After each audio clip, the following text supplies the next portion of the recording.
want to talk a little bit about this data layering, what it is, and why it's so critical to the effectiveness of your sales and marketing message. Now, first of all, I want to go back and revisit a concept I mentioned in the last series of videos. I talked about bump set spike selling. And what that basically is a strategic way of building attention, of building interest, of encouraging dialogue, of instilling confidence in your customer to build them strategically toward a close or toward a sale. And I guess I want to explain why we call it bump set spike selling. We got some inquiries on that. If you've ever seen the sport of six-man volleyball, you may have played with somebody who's a little newer to that game, and one thing I've noticed is a newer player in volleyball will tend to want to hit the ball over the net in a single hit. I don't know if it's because of panic, maybe they don't want to miss, certainly they don't want to hit out of bounds, so they're trying really hard to keep the ball in play and get it over the net.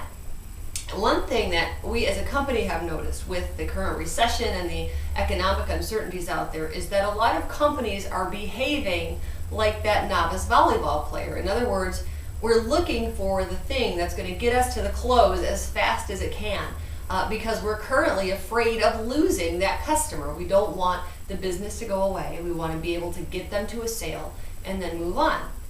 The problem with that, of course, is that there's very few technologies, there's very few approaches that will allow anything like that to happen. Sales is about good old-fashioned relationships, and to get a company's trust, a customer's trust, is going to involve building a relationship and getting them to look at you as an authority, as somebody who's got their best interest in mind, before they're going to place their loyalty with you. And that stands true today as it did 20 years ago, even though the technology has changed.